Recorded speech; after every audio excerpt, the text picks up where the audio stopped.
ఇప్పుడు మనం ఎక్సెల్ సిరీస్లో సార్ట్ అండ్ ఫిల్టర్ ఎలా వాడతామో చూద్దాం. నేను స్టూడెంట్ డేటా తీసుకున్నాను. ఈ స్టూడెంట్ డేటాలో నాకు మార్క్స్ అనేది స్మాలెస్ట్ టు లార్జెస్ట్ కావాలి. అప్పుడు మనం ఈ మార్క్స్ అని సెలెక్ట్ చేసి ఈ ఐకాన్ క్లిక్ చేసి స్మాలెస్ట్ టు లార్జెస్ట్ క్లిక్ చేయండి. తర్వాత సార్ట్ అని క్లిక్ చేయండి. సో మనకి స్మాలెస్ట్ టు లార్జెస్ట్ అని ప్రింట్ అవుతాయి. అలాగే ఈ ఐకాన్ క్లిక్ చేయండి. నాకు లార్జెస్ట్ టు స్మాలెస్ట్ కావాలి, క్లిక్ చేయండి. తర్వాత షార్ట్ అని క్లిక్ చేయండి. సో లార్జెస్ట్ టు స్మాలెస్ట్ మనకి షార్ట్ అయిపోతాయి. అలాగే మనం ఫిల్టర్స్ కూడా అప్లై చేయొచ్చు. ఇప్పుడు మనం ఈ డేటా మొత్తం సెలెక్ట్ చేసి ఈ ఐకాన్ క్లిక్ చేసి ఫిల్టర్ క్లిక్ చేయండి. సో మనకి ఫిల్టర్స్ అయిపోతాయి. వీటిని మనం ఫిల్టర్స్ అంటాం. ఓకేనా?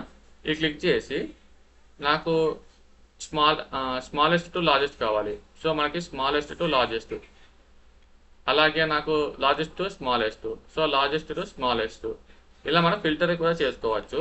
ఇప్పుడు సపోజ్ నాకు ఫిల్టర్ అంటే ఇదంతా సెలెక్ట్ చేసి కంట్రోల్ షిఫ్ట్ ఎల్ అని క్లిక్ చేస్తే మనకి ఫిల్టర్స్ పోతాయి. మనకి ఫిల్టర్స్ కావాలన్నా కూడా కంట్రోల్ షిఫ్ట్ ఎల్. సో మనకి ఫిల్టర్స్ వస్తాయి. ఇలా మనం సార్ట్ అండ్ ఫిల్టర్ అనేది వాడతాం.